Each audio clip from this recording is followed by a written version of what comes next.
Hello next teachers. तो आज CDP की दूसरी क्लास लेकर हाजिर हैं। आज की क्लास रहेगी हमारी विकास के क्षेत्र और अवस्थाओं को लेकर। तो ज़्यादा देरी न करते हुए सीधी सीधे अपनी क्लास पर आते हैं, क्योंकि यूपी टेट अगर करना है पास तो नेक्स्ट टीचर है ना आपके पास। तो बाल विकास के क्षेत्र में आज हम पढ़ेंगे मानव विकास की अवस्थाएं। तो सबसे पहले मानव विकास एक निरंतर चलने वाली प्रक्रिया है। विकासात्मक मनोवैज्ञानिकों ने मानव विकास को 5 प्रमुख क्षेत्रों में बांटा है। मानव विकास को कितने क्षेत्रों में बांटा गया है? 5 प्रमुख क्षेत्रों में बांटा गया है। तो सबसे पहले कौन सा विकास होना चाहिए? सबसे पहले अगर कोई भी व्यक्ति होता है सबसे पहले दिखता क्या है? उसका शरीर। तो सबसे पहले होगा हमारा शारीरिक विकास। सबसे पहले पॉइंट पे कौन सा विकास आएगा नेक्स्ट टीचर्स? शारीरिक विकास यानी फिजिकल डेवलपमेंट। उसके बाद संज्ञानात्मक विकास, क्योंकि जैसे ही शरीर बढ़ता है फिर थोड़ी सी समझ भी बढ़ने लगती है। तो नेक्स्ट हमारा संज्ञानात्मक विकास होता है। तीसरा हम करते हैं जब हमें शारीरिक विकास होता है, थोड़ी समझ आती है तो हम कुछ बोलना चाहते हैं तो अब्बा डब्बा चिब्बा तो बोलते नहीं है। फिर हम आते हैं तो अपने भाषाई विकास पर, जिसे बोलते हैं लैंग्वेज डेवलपमेंट। फिर उसके बाद हमारा आता है सामाजिक विकास। जब हम कुछ बोलने लगते हैं तो लोगों को सुनना भी है, बोलना भी है, तो आते हैं। फिर तीसरा चौथा हमारा कौन सा होता है? सामाजिक विकास। और पांचवा संवेगात्मक विकास यानी इमोशनल डेवलपमेंट। तो आज हम बाल विकास के इन्हीं 5 क्षेत्रों पर बात करेंगे। कौन कौन से 5 क्षेत्र होते हैं? पहला शारीरिक विकास, दूसरा संज्ञानात्मक विकास, तीसरा भाषाई विकास, चौथा सामाजिक विकास और पांचवा हमारा रहेगा संवेगात्मक विकास। इन सारे विकास के बारे में आज हम लोग थोड़ा सा जानेंगे और चर्चा करेंगे। पहला हमारा है शारीरिक विकास। शारीरिक विकास में क्या होता है? हमारे शरीर किस गति से बढ़ रहा है, किस एज में कैसे कैसे कहां तक बढ़ेगा, इन सारी बातें होंगी। और शारीरिक विकास में भी स्थूल विकास होता है और सूक्ष्म विकास होता है। शारीरिक विकास में स्थूल और सूक्ष्म क्या होता है? स्थूल विकास यानी कि वह विकास होता है जब शरीर की बड़ी मांसपेशियों का उपयोग करते हैं। जैसे यहां पर यह बच्चा फुटबॉल खेल में किक मार रहा है, यानी फुटबॉल खेलने के लिए जिस मांसपेशी यानी पूरे पैर का उपयोग कर रहा है, यह हमारा विकास हुआ स्थूल पेशीय कौशल विकास। और सूक्ष्म पेशीय कौशल विकास क्या होगा? जो आपके सर आर के सर लिख रहे हैं, जब पेन चलाना सीख रहे हैं, लिख रहे हैं, यह कौन सा विकास होगा? यह सूक्ष्म पेशीय विकास होगा, यानी फाइन मोटर स्किल और gross motor skill. Gross motor skill क्या होती है? जब हमारी किसी बड़ी मांसपेशी का उपयोग करते हैं हम, वह होती है ग्रॉस मोटर स्किल। और फाइन मोटर स्किल होती है शरीर की छोटी मांसपेशियों का उपयोग। उदाहरण के लिए वस्तुओं को पकड़ना, चित्र बनाना, कैंची से काटना या पेन का उपयोग करना, ये सब कौन से हैं? फाइन मोटर स्किल है, यानी फाइन बिल्कुल क्लियर तरीके से। स्थूल होता है ग्रॉस मोटर स्किल, जिसको हम कहते हैं कोई भी क्रिकेट खेलना, फुटबॉल खेलना, जब हमारे शरीर की किसी भी बड़ी मांसपेशी का उपयोग करते हैं तो वहां पर होता है कौन सा? Gross motor skill. और फाइन मोटर स्किल होता है छोटी मांसपेशियों का प्रयोग करना। वैसे तो हम अलग अलग प्रकार से सीखते रहते हैं और इन्हीं सीख में आते हैं। अब जैसे हमारा शारीरिक विकास हो गया तो हमारा सेकंड पॉइंट था संज्ञानात्मक विकास। संज्ञानात्मक विकास क्या होता है? संज्ञानात्मक विकास और भाषाई विकास हम एक साथ देखेंगे, क्योंकि यह दोनों एक दूसरे से जुड़े हुए हैं। संज्ञानात्मक विकास का अर्थ होता है दिमाग की शक्तियों का विकास। क्या होता है? दिमाग की शक्तियों का विकास। अब दिमाग की शक्तियों का विकास में क्या क्या आएगा? यहां पर अधिगम आएगा, लर्निंग आएगी, मेमोरी आएगी, इंटेलिजेंस आएगी, समस्या समाधान आएगा, यानी प्रॉब्लम सॉल्विंग। ये सारी चीजें मिलकर ही तो हमारे दिमाग की शक्तियों का विकास होता है कि क्या क्या हम सीख रहे हैं, क्या क्या याद कर पा रहे हैं, कितने इंटेलिजेंट हैं और कैसे कैसे हम प्रॉब्लम सॉल्व कर पा रहे हैं। ये सब हमारा क्या होगा? संज्ञानात्मक विकास में के महत्वपूर्ण हिस्से हैं, महत्वपूर्ण अंग हैं। अब आते हैं भाषाई विकास। अब भाषाई विकास में क्या क्या होगा? भाषाई विकास में सबसे पहले हम वोकैब सीखते हैं, शब्दावली सीखते हैं, ABCD छोटा बड़ा सीखते हैं। उसके बाद उनको हम बोलना सीखते हैं। क्या सीखते हैं? उनको प्रोनाउंसिएशन करना सीखते हैं। और उसके बाद हम करते हैं क्या? वाक्य बनाना। और भाषा को समझने और उपयोग करने की क्षमता को कहते हैं हम भाषाई विकास। तो सबसे पहले हमने इधर जाना संज्ञानात्मक विकास। संज्ञानात्मक विकास में क्या क्या आता? अधिगम आता है, स्मृति आती है, इंटेलिजेंस आता है और प्रॉब्लम सॉल्विंग आती है। ये हमारी कौन सा? Cognitive development. Cognitive development. उसके बाद हम लोगों ने जाना कि भाषाई विकास क्या होता है, लैंग्वेज डेवलपमेंट क्या होता है। तो उसमें हम सबसे पहले शब्द सीखते हैं, फिर उसके बाद उनका उच्चारण करना सीखते हैं और फिर वाक्य बनाना सीखते हैं। ये सारा हमारा क्या है? यह भाषाई विकास है। एक एग्जाम्पल कम देकर हम आपको बताते हैं। कॉग्निटिव यानी संज्ञान का सीधा मतलब है जानना या समझना। जब आप गणित के सवाल हल करते हैं तो आप संज्ञानात्मक विकास का उपयोग कर रहे हैं, और जब आप उस सवाल को बोलकर समझाते हैं तब आप भाषा विकास का उपयोग कर रहे हैं। यानी कि मेरी बात समझ आई होगी आप लोगों को, जब आप कोई भी दिमाग लगाने वाला कार्य कर रहे होते हैं वह संज्ञानात्मक विकास होता है, और जब उसी दिमाग लगाने वाले कार्य को आप अपने सामने एक्सप्लेन कर रहे होते हैं वही हमारा भाषाई विकास होता है। आई होप आप लोगों को क्लास अच्छी लग रही होगी, इंगेजिंग लग रही होगी, तो कमेंट करके जरूर बताइए। अब आते हैं हम हमारे सामाजिक और संवेगात्मक विकास पर। सोशल एंड इमोशनल डेवलपमेंट, यह क्या होता है? सामाजिक विकास क्या होता है? सामाजिक विकास होता है समाज में रहने के कौशल और दूसरों के साथ जुड़ना। यानी समाज में रहने का कौशल और दूसरों के साथ जुड़ना ही हमारा सामाजिक विकास होता है। अब इसमें क्या क्या होता है? इसमें रिश्ते बनाना होता है। रिश्ते बनाने में क्या आता है? सबसे पहले कौन आता है? दोस्ती तो आते हैं ना। जब हम रिश्ते बनाते हैं उसके बाद सामाजिक नियम समझना होता है, कब रेड लाइट में चलना है, कैसे बोलना है, कैसे रहना है। मामा समझाती है ना, जब रिश्तेदारों के यहाँ जाते हैं तो कैसे रहते हैं, घर में रहते हैं तो कैसे रहते हैं। सहयोग करना, यानी एक दूसरे का सहयोग करना भी इस सामाजिक विकास में आते हैं। और फाइनल लास्ट में आता है विवाद सुलझाने। अब आप समाज में रहते हैं तो वाद विवाद होते रहते हैं, तो जब विवादों को सुलझाया जाता है यह भी हमारे एक समाज का हिस्सा होता है। अब समाज में तो ये हमने देख लिया। संवेगात्मक विकास में, इमोशनल डेवलपमेंट में क्या होता है? इमोशनल डेवलपमेंट में होता है अपने और दूसरों के संवेग यानी इमोशंस को समझना और नियंत्रित करना। यानी इमोशनल, अपने इमोशंस को समझना और क्या करना है? उसे नियंत्रित करना है। जैसे इसके क्या क्या होते हैं? सहानुभूति, एम्पैथी, मतलब अगर किसी को आपने देखा वह तकलीफ में है तो आपको उस की तकलीफ को देखकर थोड़ा सा भी दुख हो रहा है, दर्द हो रहा है, और उसका दुख दर्द बांटने के लिए आप जो भी प्रयास कर रहे हैं वह सारा हमारा एम्पैथी आता है। दूसरा आता है आत्मसम्मान, यानी कि अगर आपने किसी से या किसी ने आपसे इस तरीके से बात की जो आपको अच्छी नहीं लगी, जिससे आपके आत्मसम्मान को, सेल्फ रेस्पेक्ट को ठेस पहुंची है, तो वह हमारे संवेगात्मक विकास का ही हिस्सा होगा। और दूसरा होता है लचीलापन, यानी कि बहुत सारी बातों को इग्नोर करना। जैसे कभी हम क्रिकेट खेलते हैं, फुटबॉल खेलते हैं और अन्य गेम्स खेलते हैं, कभी हार होती है कभी जीत होती है, तो ना हार में हम बहुत ज़्यादा हतोत्साहित हों और ना ही जीत में बहुत ज़्यादा उत्साहित हों। यह सारे हमारे क्या दर्शाते हैं? यह सारी चीज़ें हमारी संवेगात्मक विकास को दर्शाती हैं। आई होप आप लोगों को क्लास ठीक लग रही होगी, अच्छी लग रही होगी। आगे हम आते हैं वृद्धि एवं विकास की प्रमुख अवस्थाएं। वृद्धि और विकास की कौन कौन सी अवस्थाएं होती हैं, इनके बारे में अब हम जानेंगे। तो सबसे पहले क्या होती है? वृद्धि कैसी होती है? वृद्धि क्रमिक और प्रगतिशील होती है। विकास उम्र के साथ एक निश्चित क्रम में आगे बढ़ता है। विकास कैसे होता है? उम्र के साथ एक निश्चित क्रम में आगे बढ़ता है। जैसे कौन कौन सी, सबसे पहले कौन सी होती है? शैशवावस्था होती है। शैशवावस्था में कौन कौन सी होती है? 0 से जन्म से 2 वर्ष की अवस्था हमारी शैशवावस्था कहलाती है। फिर प्रारंभिक बाल्यावस्था, अर्ली चाइल्डहुड स्टार्ट हो जाती है, जो कि हमारी 2 वर्ष से 6 वर्ष तक रहती है। उसके बाद उत्तर बाल्यावस्था आती है। उत्तर बाल्यावस्था 6 वर्ष से 14 वर्ष तक रहती है। और किशोरावस्था आती है 12 वर्ष से 19 वर्ष तक। यह कहाँ तक रहती है? किशोरावस्था 12 वर्ष से 19 वर्ष की आयु तक रहती है। अब सबसे पहले हम जानते हैं शैशवावस्था, इन्फेंसी, यानी 0 से 2 वर्ष की अवस्था में क्या क्या होता है, इसमें कैसे कैसे यह कहाँ जन्म से प्रारंभ होती है और कहाँ लगभग 2 वर्ष तक चलती है। यहाँ पर कैसी होती है? ग्रोथ बहुत तेज होती है, तीव्र गति से। देख रहे हैं अब हमारा मीटर तुरंत रेड हो गया, यानी कि बहुत तीव्र गति से बच्चे का वृद्धि होती है, बच्चे की वृद्धि होती है। क्या क्या होती है इसमें?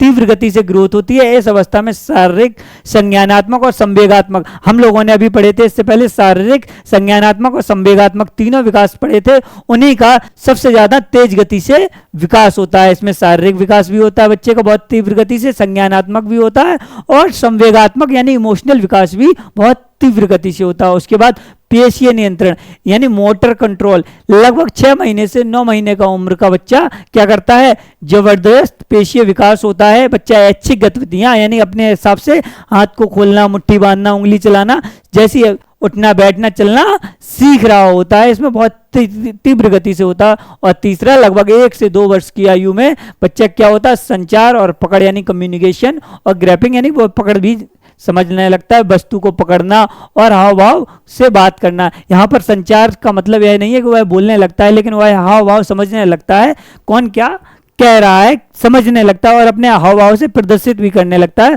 कि वह क्या कहना चाह रहा है।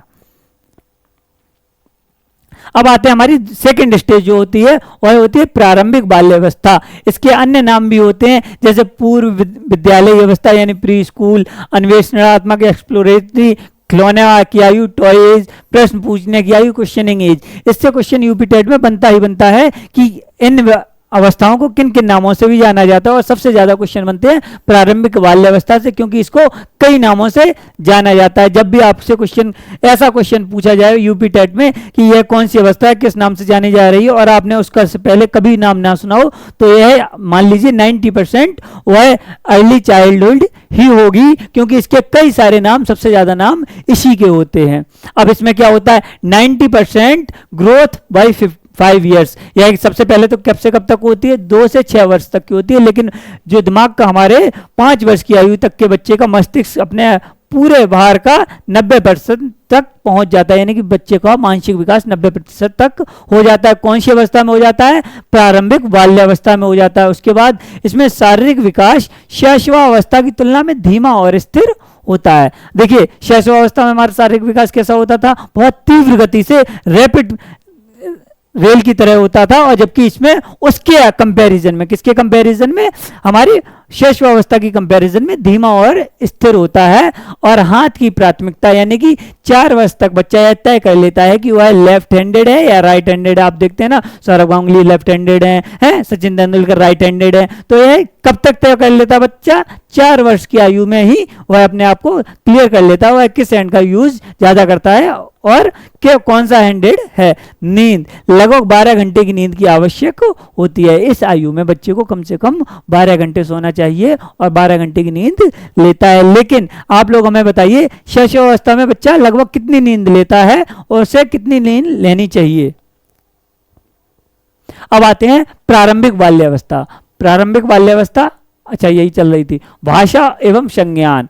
अर्ली चाइल्डहुड में लैंग्वेज और कॉग्निशन का भी बात होगी। क्या होता है इसमें, नए शब्द सुनना, लगातार प्रश्न पूछना, रंगों और आकारों को पहचानना, और शब्दावली विस्फोट यानी कि वोकैबुलरी ब्रस्ट, यानी कि ये सारी चीजें कहाँ होती हैं, यह सारी चीजें अर्ली चाइल्डहुड में ही होती हैं। अगर आपसे क्वेश्चन पूछा जाए नए शब्द को सुनना कौन सी अवस्था में आता है, तो यह अर्ली चाइल्डहुड में आता है। लगातार प्रश्न को पूछता है बच्चा जब वह अर्ली चाइल्डहुड एज में होता है। अर्ली चाइल्डहुड एज कब होती है, 2 से 6 वर्ष के लिए। और रंगों को पहचानना कब सीख जाता है बच्चा, अर्ली चाइल्डहुड में ही पहचानना सीख जाता है। और आकार कौन से, ट्रायंगल है, स्क्वायर है, सर्किल है, ये सब सारी चीजें कब सीखता है, अर्ली चाइल्डहुड में ही सीखता है।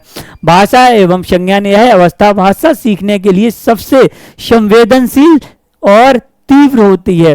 भाषा सीखने के लिए अर्ली चाइल्डहुड सबसे कैसी होती है, संवेदनशील और तीव्र होती है। बच्चे दैनिक जीवन की घटनाओं, संख्याओं और रंगों के बारे में सीखते हैं। इसमें क्या क्या सीखते हैं, दैनिक जीवन की घटनाओं के बारे में भी सीखते हैं। और इसको याद रखने की सबसे ज्यादा ट्रिक क्या है, ECQ, early childhood is a questioning age. ECQ से याद रखेंगे, अर्ली चाइल्डहुड कैसी है, हमारी क्वेश्चनिंग एज होती है। अब आते हैं हमारी तीसरी स्टेज पर, जो हमारी थर्ड स्टेज है, उत्तर बाल्यावस्था, ये लेटर चाइल्डहुड। यह 6 से 12 वर्ष की एज होती है। और इसको सबसे महत्वपूर्ण इससे क्वेश्चन बनता है, गैंग एज कब होती है, तो आप याद रखना लेटर चाइल्डहुड एज जो होती है वह गैंग एज होती है। यही दोस्ती का दौर है। सलामत रहे दोस्ताना हमारा, चाहे लाख दुश्मन बने जमाना हमारा। तो जब लोग ये गाना सुनते हैं तो याद रखना यह गाना किसको प्रेरित करता है, लेटर चाइल्डहुड को। विद्यालय आयु, यानी कि बच्चा इसी आयु में स्कूल जाना सीखता है। और स्वतंत्रता और नकारात्मकता, स्वतंत्रता की इच्छा बढ़ती है। बच्चे कभी कभी माता पिता की आज्ञा नहीं मानते हैं। कौन सी एज में नहीं मानते, इसमें कभी कभी है, कभी कभी बच्चे माता पिता की आज्ञा नहीं मानते हैं। वह कौन सी अवस्था होती है, लेटर चाइल्डहुड। संज्ञान व संवेग यानी कॉग्निशन और इमोशन, अपनी योग्यताओं की तुलना दूसरों से करना और रोचक कहानियां पढ़ने, इससे सहानुभूति बढ़ती है। यानी कि जब लोग कंपैरिजन करने लगते हैं तो इसी एज में बच्चे एक दूसरे से कंपैरिजन भी करने लगते हैं। कौन सी स्टेज में, लेटर चाइल्डहुड में। अब आती है सबसे खतरनाक स्टेज, जिसको बोलते हैं किशोरावस्था, एडोलसेंस, जो होती है 12 से 9 वर्ष की, इसको तूफान और तनाव की अवस्था कहा गया है। और यह किसने कहा है? स्टैनले हॉल ने। बहुत इंपॉर्टेंट है, कई बार एग्जाम यूपी टेट के एग्जाम में तो अक्सर पूछा ही जाता है। अब इसके बारे में क्या होता है? यह बाल्यावस्था और प्रौढ़ावस्था के बीच मध्यवर्ती अवस्था है। यह ब्रिज का कार्य कब करती है? बाल्यावस्था और प्रौढ़ावस्था के बीच में क्या किसका कार्य करती है? ब्रिज का कार्य कौन करती है? हमारी किशोरावस्था करती है। यौवन यानी प्यूबर्टी की शुरुआत, बहुत तेजी से शारीरिक परिवर्तन। देखो, हमारा जो शैशव अवस्था थी उसमें शारीरिक विकास बहुत तेजी से हो रहा था, लेकिन जब बात आएगी किशोरावस्था की तो यहां पर शारीरिक परिवर्तन बहुत तेजी से होगा। विकास और परिवर्तन में अंतर होता है। नेक्स्ट टीचर्स यह याद रखना।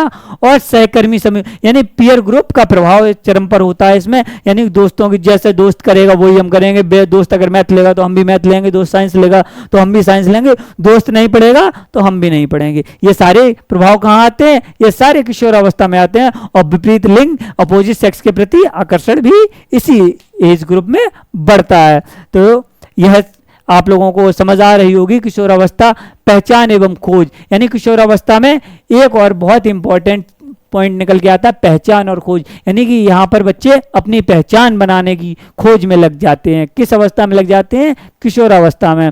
इस उम्र में किशोर गहरे सवाल पूछते हैं, मैं कौन हूं? मेरे जीवन का उद्देश्य क्या है? सफलता, यदि पहचान मिलती है तो बच्चा समाज में अच्छी तरह से समायोजित हो जाता है। यह इसीलिए इस अवस्था को हमने पहले ही बताया था, बहुत कठिन, बहुत संघर्ष की अवस्था होती है, क्योंकि असफलता यदि बच्चे की पहचान नहीं मिलती है तो भविष्य में भारी कंफ्यूजन और अविश्वास पैदा होता है। यानी कि अगर इस उम्र में 12 से 19 वर्ष की आयु में बच्चे को अपने मन का, अपने जैसा वह कार्य कर रहा है उसमें अगर थोड़ी सी भी सफलता मिलती है और सफलता मिलती है तो उसका आत्मविश्वास भी बहुत बढ़ता है, और अगर असफलता मिलती है तो भविष्य में कंफ्यूजन भी उसे बहुत ज़्यादा होता है। आई होप आप लोगों को क्लास अच्छी लग रही होगी। तो एक बार संपूर्ण तुलनात्मक चार्ट बना के हम लोग इसको देख लेते हैं। सबसे पहले हम लोगों ने पढ़ी शैशवावस्था। शैशवावस्था की आयु होती है 0 से 2 वर्ष। इसमें क्या प्रमुख विशेषताएं रहती हैं? इसमें तीव्र शारीरिक वृद्धि होती है और पेशीय विकास होता है। क्या क्या होता है? तीव्र शारीरिक वृद्धि और पेशीय विकास, और इसमें हाव भाव का संचार होता है, ना कि बच्चा कुछ बोल पाता है। शैशवावस्था में बच्चा कुछ भी नहीं बोल पाता, जो भी वह बोलता है वह अपने हाव भाव से ही बोलता है। दूसरी आती है प्रारंभिक बाल्यावस्था। यूपी टेट से यह इंपॉर्टेंट लिख लीजिए, और 100% आपको क्वेश्चन मिलेगा ही मिलेगा। अगर किसी भी स्टेज से आता है तो वो तो या तो प्रारंभिक बाल्यावस्था से आएगा नेक्स्ट टीचर्स, या किशोरावस्था से पूछा जाने की उम्मीद रहती है। और प्रारंभिक बाल्यावस्था से सबसे ज्यादा आता है, क्योंकि आप लोग नेक्स्ट टीचर्स बनने जा रहे हो और बच्चे का स्कूल 2 से 6 वर्ष की आयु में ही स्टार्ट होता है, इसलिए यहां से क्वेश्चन बनने की प्रोबेबिलिटी सबसे ज्यादा क्वेश्चन बनते भी इसी टाइप से हैं। इसमें क्या होता है? इसमें भाषा का तीव्र विकास होता है और प्रश्न पूछना, यानी जब बच्चा बार बार प्रश्न पूछे तो आप समझ लीजिए प्रारंभिक बाल्यावस्था की बात हो रही है। और इसको क्या कहा गया है? टॉयज भी कहा गया है। टॉयज के बाद क्या आती है बताइए?